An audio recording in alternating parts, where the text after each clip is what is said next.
welcome to the show. Thanks for having me. Yeah. Marty Grisanti. This is a great space. Isn't it awesome? This is awesome. Yeah, it's cool.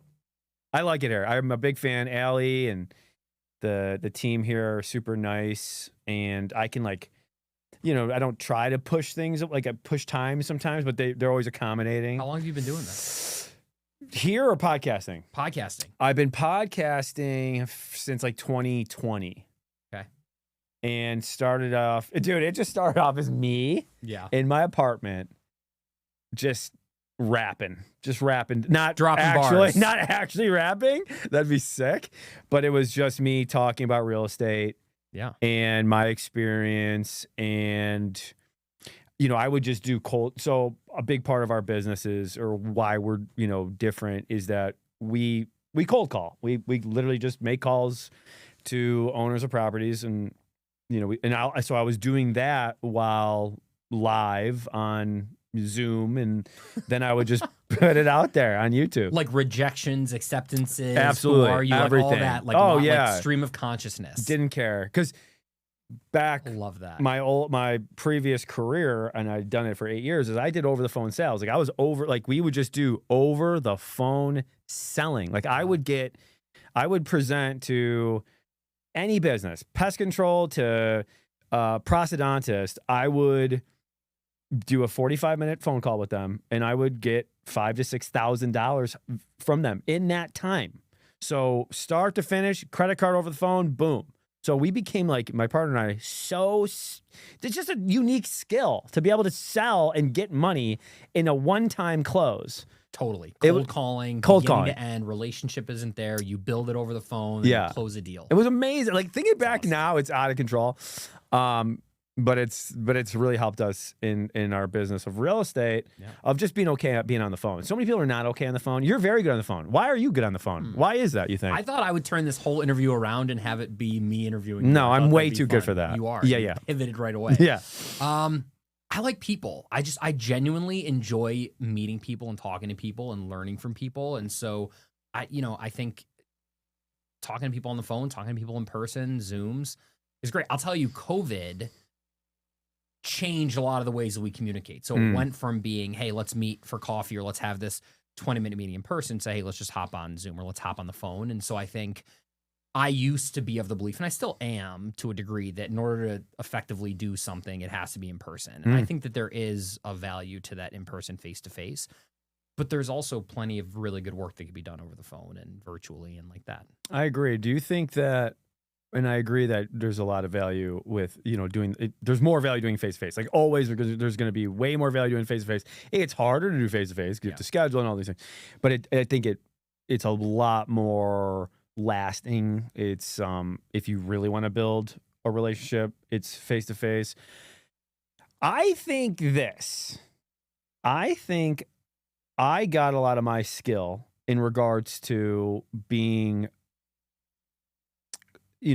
I guess being okay around people, personable, is that my family, we're Italian, lot of hugs and kisses, right? You're kissing everybody. You know what I mean? Everyone, uncles, aunts, everyone's getting a kiss on the cheek.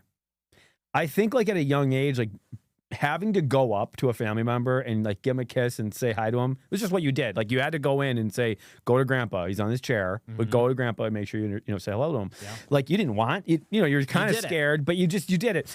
Did you have that? Did you ever get that? Like, why? Because I think that was helpful for me. Yeah. But what was it for you that gives you that charisma, I guess? Well, so I grew up in a very culturally Jewish household, which, a lot of, I think Sebastian Maniscalco says, same company, different departments. Yeah. And so there is an element of that, interactive. You're going to go over and, kiss grandma. Yeah. You're going to look this person in the eye and shake their hand. And I grew up with that. Both of my parents they're both attorneys. My mom did more transactional law. My dad is a litigator. So he, argues in court for a living. And that interaction and watching them interact was helpful with that. But they instilled the very early age. You go up, you shake someone's hand. And I've never forgotten that. In fact, my 2.5-year-old son, who you have met, when he meets someone, he'll be shy for a minute because he's 2.5. He'll shake their hand. I'll say, Ben, shake their hand. He puts out his right hand. He looks them in the eye and he shakes their hand. And there's so much value in that, particularly, by the way, in this world when everything, we're just talking about, being on the phone. Everything's virtual. Everything's behind a screen. there is less and less interaction in person. So you've got really intelligent people, really capable people who have never been sort of tested in a hey, could you shake someone's hand? Could you have a, and so I think it was instilled in me at an early age, and I'm trying to do the same thing with, with Ben, but in your world, in real estate, in business, it's critical. It could be the difference between getting a deal or not. In my business, in government, it's critical. It's respect. It's, having a presence and the confidence to be able to go up to somebody and say, hi, I'm Marty. Nice to meet you. I'm Mark. Nice to meet you. Look them in the eye, shake their hand. It's like, whoa, it sets the tone at the beginning. That's great. It's great because so many people, I don't think, know how to properly go up to somebody. Yeah. It is a skill. Yeah. It's a skill because you, I think, are probably one of the world-class networker. And that is a very, it's not an easy skill. It's not an easy skill going to a room of people that you probably don't know. And then becoming somebody's like friend very instantly. I like to think I have a little of that, but I don't have what you have. So you got a ton of it. What is your? You got a ton of it. What is your? Like, give somebody the playbook. Give somebody the playbook where you're going into. So this is you. I want to just hear it straight up. You're going to an event, and you don't know anybody there. What are you doing? How are you entering? What is your thought process? Are you dressing a certain way because you don't know people? I want to hear the playbook. So you're going into an event where you don't know anybody. You don't know anybody. But you know what the event is. You know what the event is for. Yep. And so you do research on the event. Okay. Maybe try to find out who's going to be there, right? Who's attended in the past. Go on Facebook, go on Instagram, look up, past events, look up the hashtags that were used and get a sense of what the purpose of it is. And then once you get a sense of why you're going somewhere, you get a sense that other people might be there for the same reason. Maybe some of them were just dragged by their company, their sponsors, and they have to fill the table. But chances are the folks who are there have some kind of personal connection to it. And look, you talk to 10 people and, 5 of them tell you to buzz off. You get 5 of them who engage with you. You're in the Hall of Fame. You're batting 500. That's pretty good. And so I think you go in with that mindset, not being afraid that, every person you talk to is not going to be a life-changing, BFF. And that's fine. But then you will talk to some folks as wow, we actually have a lot in common. Oh, you don't know anybody here either. Oh wow, how'd you get connected? Why are you here?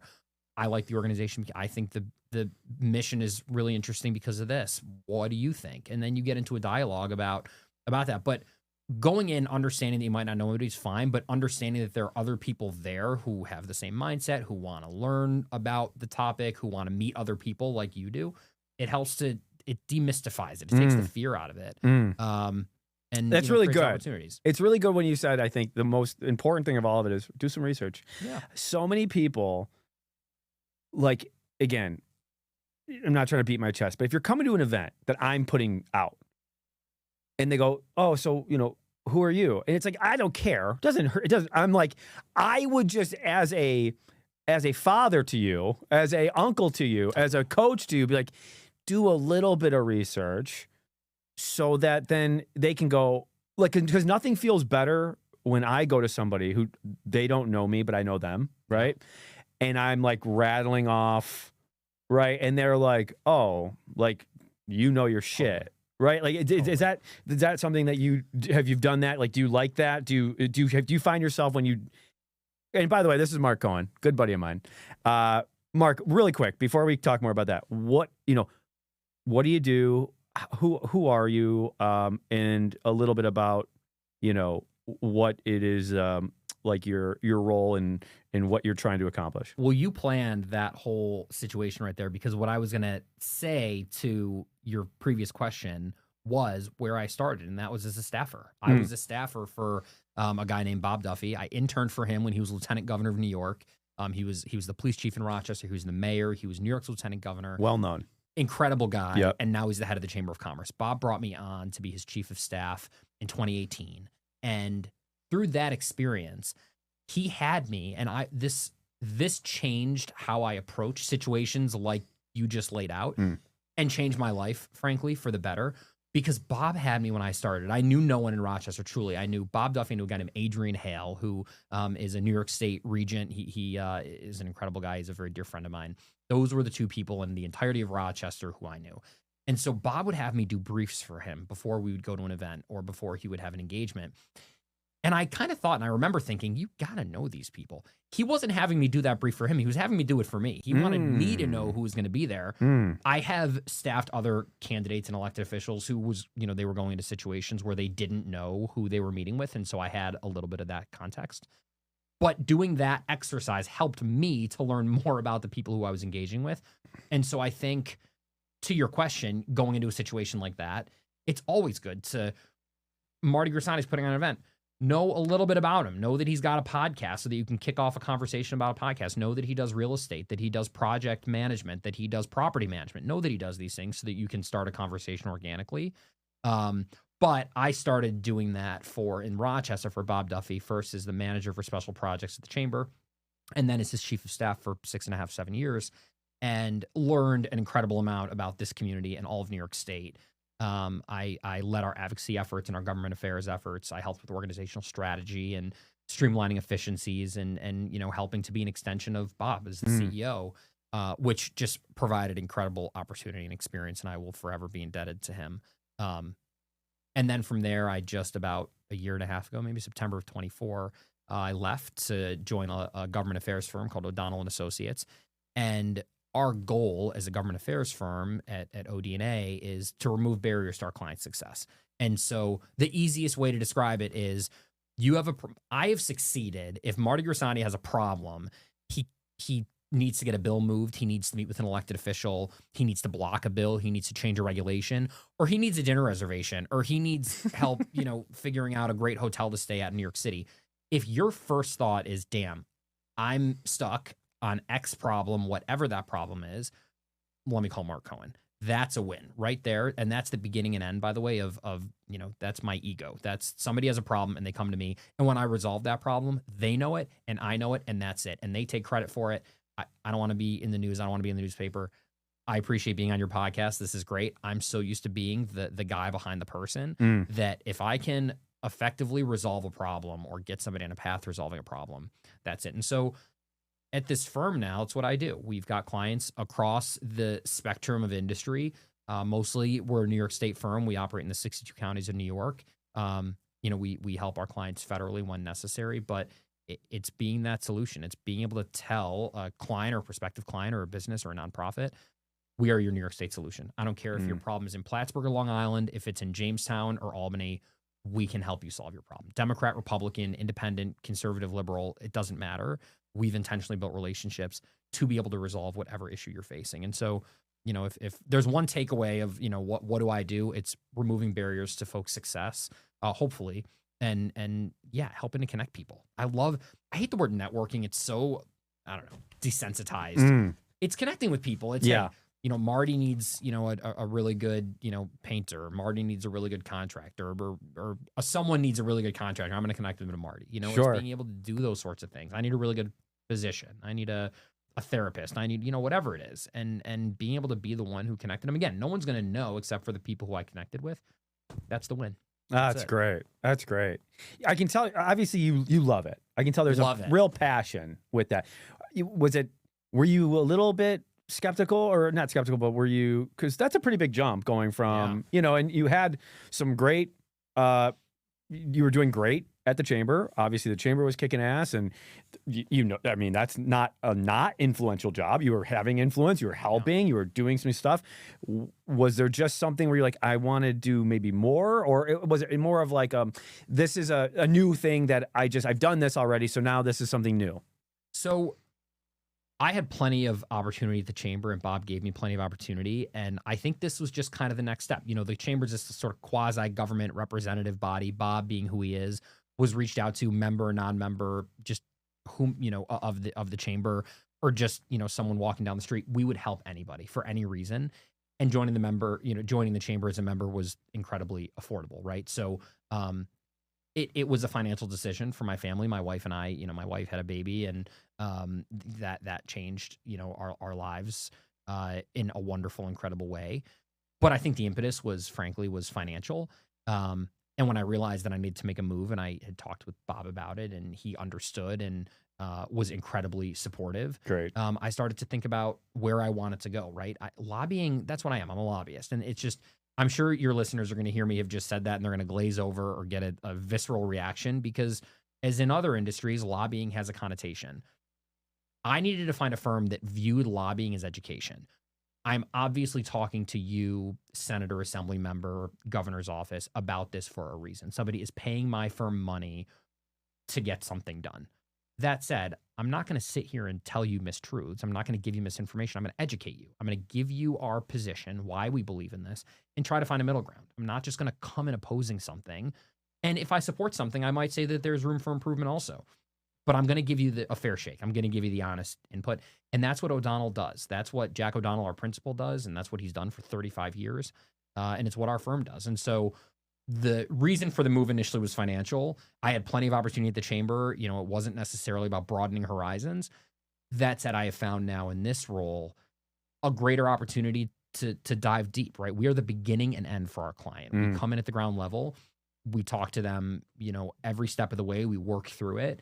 And the chamber absolutely does that. I think with 1,400 members, it can be difficult to be the tip of the spear for everyone. That's just hard. And it's not because they're doing something wrong. When I was there, we weren't doing something wrong.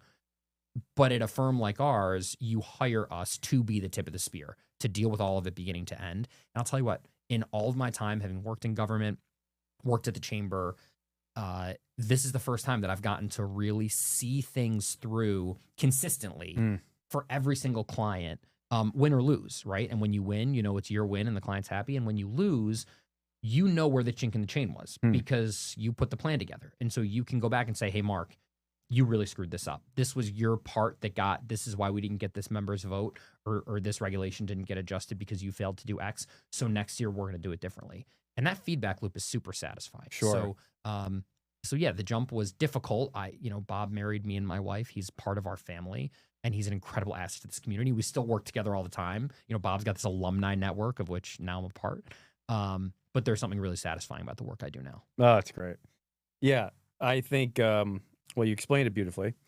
And I think that, I thought you said really something very interesting, that lobbyists, there can be like a totally connotation towards that negative. But it's really just education.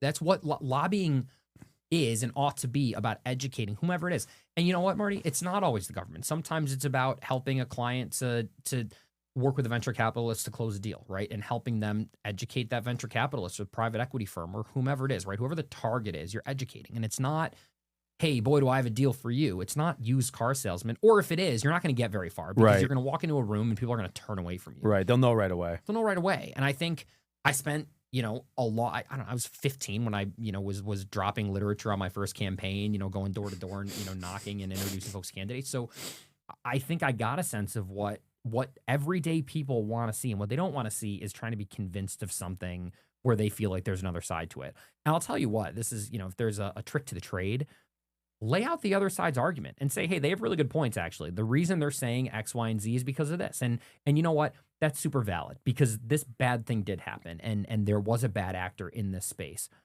But passing a law, changing regulation because of one bad actor is not sound policy. You've got a lot of good actors, one of whom I represent, and they're trying to do it this way. So if you want to address the bad actor, let us help you to write legislation to that effect, right, to that end, versus changing a law. New York State is notorious for implementing something statewide because of an isolated situation. That is the work. There's a bad property manager who did something really not great to one of their clients. And now Marty Grisanti has to pay the price because somebody on Long Island did something not great, and they should be punished and they should be addressed. Very broad stroke. Very broad stroke. Yeah. Operate with a scalpel, right? Yeah. And that is the deal. Now you have lobbyists who don't do that, and that's unfortunate, and it gives a bad name. And there are physicians and attorneys and plumbers and any number of industries in which there are, not great actors who don't leave you feeling great. Totally. I work for a firm that's not a problem, and we've got a long history of doing right by people, and I'm lucky to be at the firm that I am, doing the work that I am. But you're right, and what I said, I stand by that. Yeah, you say I'm a lobbyist, like, oh, here we go. slicked back, $3,000 suit, okay, just get to the point. And that's why you try to approach things. Let me educate you, not in a condescending way, not like you're an idiot, let me teach you, but rather I understand where the other side's coming from, and I can actually probably lay out their argument better than they can, and I will. But here's what I'm saying, and here's why I believe that this is, and it's not coming in, again, just being opposed, and no, they're wrong. No, I get it. The bad situation happened, or they're trying to change something, for the better, but the way in which they're doing it's actually going to adversely impact a lot of your constituents, and here's why. So I think it's just my good buddy Maury Silver from the Rochester Red Wings, shout out, has a saying. He goes, have a little feel. Just have some feel. Approach things with a level-headedness and a humbleness, and yeah, but he can say that. He's like 6'5", really good looking. He's a really and also, by the way, one of the most stoic, level-headed. Yeah, no, great guy. He's gonna hear this now, and it's gonna make his ego even yeah, bigger, no, great guy. He's awesome. Yeah, but yeah, I bet it served you also well for this reason. When you do talk to politicians or whoever it might be, they already may have met you before, so they kind of already know what they're getting. Like they you're not like you didn't change. Yeah. You know what I mean? Like they're like, yeah, no, Mark, I know you're gonna shoot me straight. Like, all right, like let's hear it. Because insofar as there are teams or sides, which I hate because I don't think there are, but insofar as there are, you were on the one side, right? You were on the other side of the table. You were on the government side, right? The constituent sort of serving side. And because of that, I know going into some of these offices, or all these offices, I know what's going to resonate and I know what's not going to resonate, because I was on the other side of the table from people trying to sell me something. Sure. And that's what we're doing. We're trying to sell something. We're trying to sell a position. We're trying to get money for a nonprofit. We're trying to change something for the better. But you're right. I mean, hopefully they know. Again, it's not party specific. It's any ideology. The reasonable sort of between the 40-yard line folks, which I believe most folks are, they get, okay, you're playing your role now. This is a game board. You're playing your role. You do it respectfully. You're not always going to agree. I just had a conversation yesterday with a city councilwoman. We disagree on an issue, just fundamentally disagree. It's black and white. She wants something to move forward. I do not. I don't think it should. But we ended the conversation with that sort of virtual, over the phone handshake of, we know where one another stands. We get it. And I'm going to do my part to try to block it, and you're going to do your part to try to pass it. And that's fine. That's how the system works. It's when you're, when folks devolve into this mudslinging, ugly, terrible. And that, by the way, is the problem, not to derail your podcast here, but that is a problem with politics in today's world, because everything is so, you're wrong. You're an idiot. Your position is stupid. Okay. Like, that's not nuance, right? That's not how social media type. Oh my God, argument. Totally. Just 140 characters, soundbite politics. I'm far away from you, so what I'm saying to you, like, obviously people's demeanor and words change if it's right here. And you go ask a Bob Duffy, who is Lieutenant Governor of New York, or the mayor, or a member of Congress or the Assembly or the Senate. You go ask, hey, is every topic like this? They'll say no. About 95% of our votes pass unanimously, right? They've gone through the process. They've gone through the committee process. There's been input. There's been thoughtful debate. There's been discussion, and it passes. And you know what? Chances are it'll be a pretty decent piece of legislation or regulation or what have you. But the media, you're right. Media and social media focus in because people want to see the crossfire, right? Yeah. It's not attractive to see people agreeing. They want to see people fighting. And look, that's the system, and you've got to operate sort of, we're just players in the game. But it's important to do your part to try to mitigate that, right? To try to get my clients out of that crossfire. Look, you want to disagree with Assembly Member X or Senator Y about something, that's fine. Let's just keep it constructive on this topic. And if we can do that, then we've succeeded. We've kept the partisanship out of it, and we focused on the people who are going to be impacted by the end consumer and by the producer who's making the product or delivering the service. You've helped to keep them out of the crossfire, right? Right. And get things done. Yeah, you're obviously somebody that we would want you on a team, right? Like, we would want Mark. Hopefully. We would want Mark on the team. We don't have a ton of time left, but one of the things that I'm seeing in politics it's because it comes from housing, is that, I can see a lot of younger folks losing faith in the financial system, or the traditional financial system of, you buy a house, and typically the house is where you create your wealth, right? Like that's the one thing in a lot of people's lives that where it actually has an equity build. And when I see people not being able to do that, it hurts because it's not just that, it's, people are not able to have kids. And then it becomes an issue where you lose faith in the financial system itself. So then you look for big government to kind of help, not bail you out, but they got to look for something. And when I say big government, I'm saying like communism.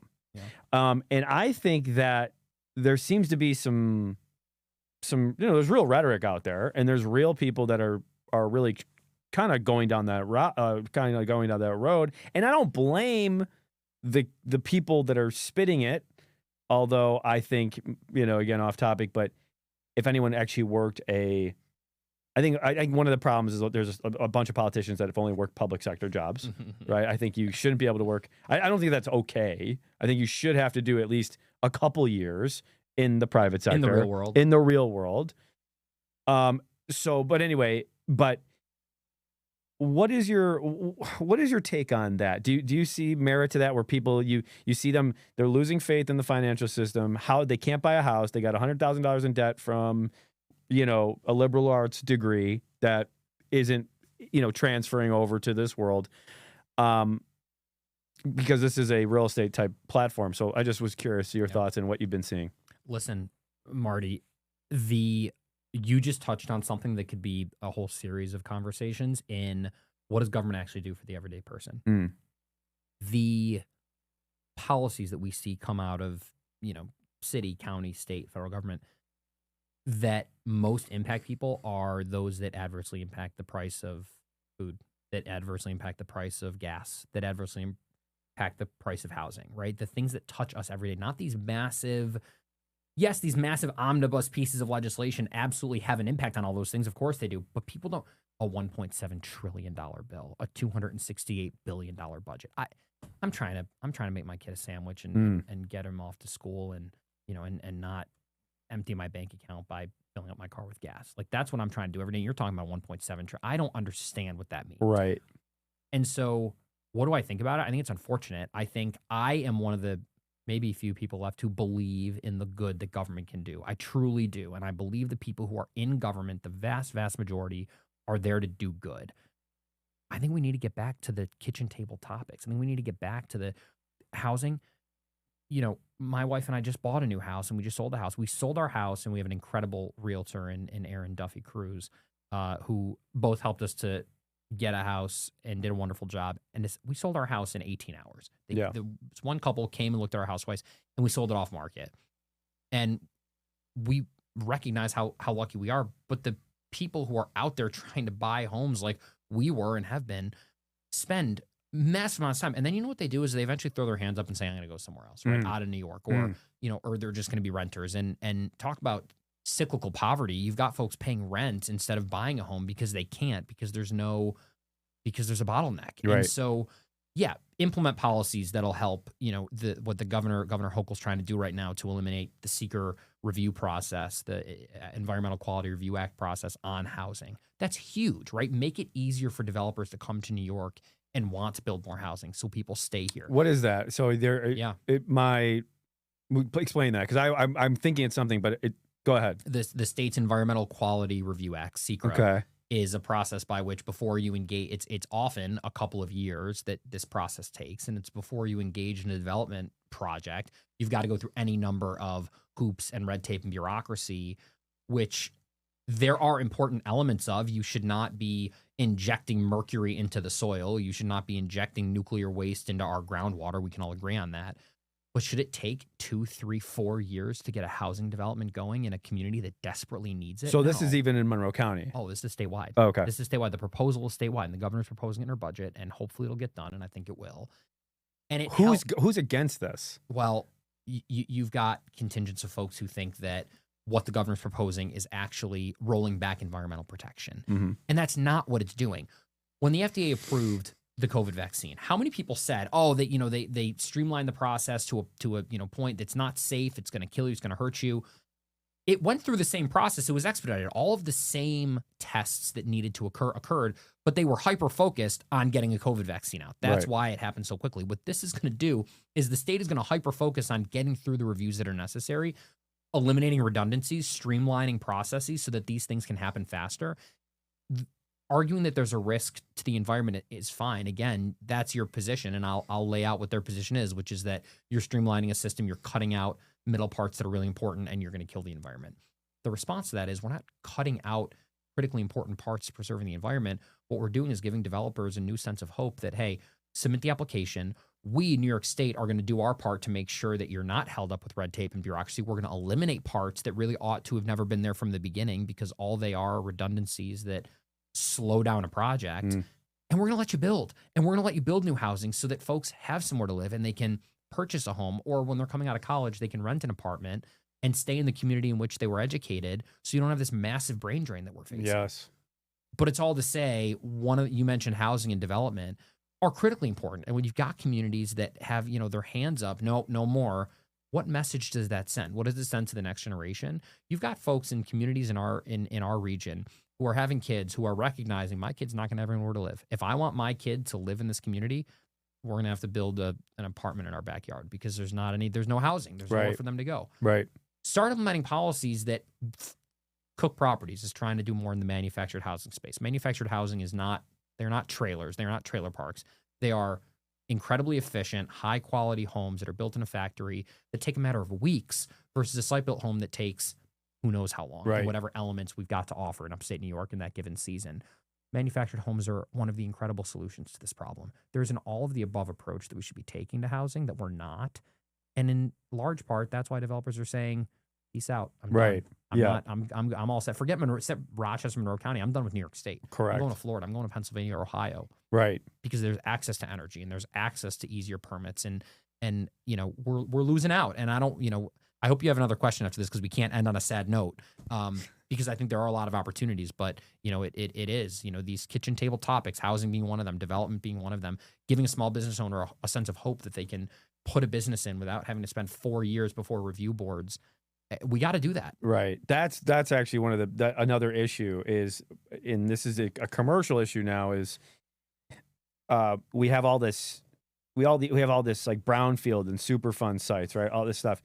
The amount of economic development that hasn't occurred because there's a building, right? It's already up, but I can't buy it because it needs because there's an environmental issue underneath the soil, right? Banks won't give you financing on that. So there's so many people who have these buildings that people want to buy, that want to put a business in there, that want to move their business into, but they can't get bank financing because it doesn't pass an environmental study. There's probably out of 100 deals that we might do, 30% will not happen because of environmental. Yeah. Like just that stuff, it's like the buildings are there. I'm not talking about building more. I'm not talking about like, let's dig. I'm talking, there's already a building here. Like, let's not. So there's things like that, which would be interesting to work with you on. One, and I'll say this: New York State recognizes what you're saying, and I think municipalities do, and that's why they're implementing funds to help remediate, help to fix, clean up the soil and brown fields and things of that nature, so that you can, if there's an existing building, renovate it, and if there's not, but there's an existing site, you can build on it, and you can do so with the support of some public funds, and that already exists. And I give our mayor and our county executive, Adam Bello, Mayor Malik Evans, and Governor Hochul, and our legislators like Congressman Morelli, I give them a lot of credit for trying to do these things. They're all forward-looking. They recognize that, the Martys of the world need to succeed if we want our communities to be strong in upstate New York. There's a lot more that could be done and that they're attempting to do, but there is hope. I mean, there's a recognition now, forced recognition because of the situation we're in, that we got to be doing more of this for businesses, commercial, for residential, for everyday families, and there is a recognition, and I give a lot of credit to those folks. All right, that's fair. Everything can always get better. The timelines, everything. If we can just shorten these things up, streamline these things up. It's not about skipping important steps. It's about you submit an application. Why is it taking 3 months to review? And then you miss a comma, right? Or that's hyperbolic. And then you leave something off of question 3 of 37. You go back and you fill it in. Why does your application go back to the bottom of the pile? Right. And then it's another 3 months. because a section in question 3. Oh, and by the way, they didn't even look at questions 4 through 37. They stopped on question 3 because you left out a piece. Why are you doing that? Right. These aren't bad people, but the systems that are in place, and I mean it. There are the current executives of our city and county and state are really trying to streamline some of that, and they're running into resistance for different bureaucratic reasons. But you're right, Marty. I mean, you should be able to look at something and say, okay, I'm going to submit this application, and in a matter of weeks, I'll be able to move on to the next step. And if there's a problem, there's a human being who's going to tell me, hey, fix this and that, and then we'll be able to do the final review. Versus info@whatever.gov that okay, is there a person I can ask because I thought I was pretty clear? Nope, sorry, just got to resubmit it. So I'm just going to shoot darts at a dartboard. Right. And look, I will say if government worked the way it was supposed to, I'd be out of a job. So to some degree, the fact that there's some dysfunction is actually sort of self-perpetuating job security. But it's not to say that we don't want to do the things that, that are necessary, because my favorite reason to lose a client is resolving their problem. Sure. I fix a problem, they're all set, move on, they had a good experience, and hopefully, they think of us the next time. But that's the best reason to lose a client, right? Because you solve the problem. Absolutely. But so in all seriousness, I think, if New York State can, tweak a few things, if government in general can tweak a few things, it'll be a much better place to be. Last thing, because I know you got to run. Now I'm just going to ask you questions because I don't know if this is positive. It's not. What do you know about what's going on with the electrical, gas, the grid? How there's been some real issues here. Is this a real issue? Like a big issue? Big issue. Okay. Big issue. And what are we going to do about it? How do we fix it? And is it RG&E's issue or is it the county's issue? So state issue. I would say both and neither. I'd say both insofar as RG&E is a delivery service. So they deliver. They're not producing power, with the exception they have a hydro plant. The Genesee River. They generate the power. They sell it at no profit. The Public Service Commission doesn't generally allow a generator to also be a delivery service. They have an exception. They were sort of grandfathered in, and no one else wanted to take care of it, and so they ended up taking care of the hydro plant. I think it's Station 5, which again, they produce the power. It's at no bet. They're not profiting off of that. So RG&E is a delivery service. So insofar as it's their problem because they're the ones who, customer service is inundated with folks who have problems. It's not their problem insofar as there's little that they can do from the delivery side when they're just delivering a service. Right. I can tell you they've made massive strides on community service. It's gotten much better in regards to communication. I was just say way better. It's not even close. Customer service. Customer service. Good. Customer service has gotten way better. Yeah. Nobody likes to pay their bill on that, which I get. But in regards to just getting back to you and coordinating and the bigger stuff, they've been unbelievable. Good. And that's a positive, and they should be. And that is their role, right? To answer the phone in a timely manner and give you answers that, again, you might not love, to your point, if your bill is what it is. Sure. But understanding the bill is what it is, not because RG&E's profits are capped. The Public Service Commission caps the amount of money they can make. I mean, it's private industry that's being, it's like, you sell a water bottle. Hey, if you sell a water bottle at a stadium and it's $10 versus at a grocery store and it's $1, they have a rent control. They have a rent control. Thank you. They have a rent control. Yeah. And so, the notion that they're just shoving their pockets of, trillions of dollars is just not true. And they would love more of a supply so that they could deliver, the product at a lower rate and like that. So it is their problem insofar as they're the ones getting the calls. It's not their problem insofar as there's little that they can do to resolve it. In terms of government, government can always incentivize, more power production, right? And have an all of the above approach. One of the things that we're focused on right now is battery storage, right? So at lower demand times, these batteries get charged. At peak times, people come home from work, everyone's flipping their lights on, they're all turning the TV on, they're all doing a wash right. or cooking. These, instead of having, peaker plants have to fire up, have batteries. They can, discharge, they charge up, they can discharge, they can, 100 megawatt facility can power 100,000 homes. Is it 10,000 homes? I should know that. For 4 hours. I want to build these. And they are being built, right? Okay. There's a really great company in Brighton right now, grid connected infrastructure. They're doing this. They're trying to do this in a location that is sort of dead land, right? That they purchased and they're responsibly developing, and they've gone through all the processes that we just talked about. And hopefully they're going to be up and running because it's cleaner and it's faster and it's less expensive and it's higher quality and it's reliable. And so that's one of the solutions to the problem. But Marty, it's a super incredibly very real problem for developers who come here wanting to do something then they can't. I think the fingers are often pointed at the wrong place. Not that folks, shouldn't accept responsibility where it's due, but we should be focused on how can we create an ecosystem, a grid that is more reliable, that's not just, reliant on one stream, right? But that we're following, and the governor's trying to do that. That's all of the above approach. But that's a really important element to have.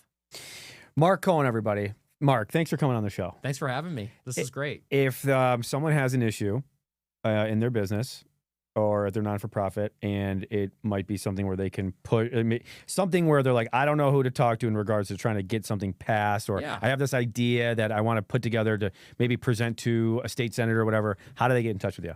They can text you and call you on Marty's website. You follow him on social media, and he will send me a message. All right, you got to follow him first. Yeah, because I got to get a piece of it. I'm just kidding. I'm with not even. I'm with O'Donnell and Associates, so it's o'donnellsolutions.com. But thank you for the plug. They could reach out to you or find me on my emails public. And if they reach out to you and you reach out to me, I'd love to have a conversation with anybody about how government can work for you and communities can work for you, and we can get things done without it being too painful. Mark Cohen, everybody. Thanks again. Yep. Take care, guys. See ya. Bye-bye. Love ya.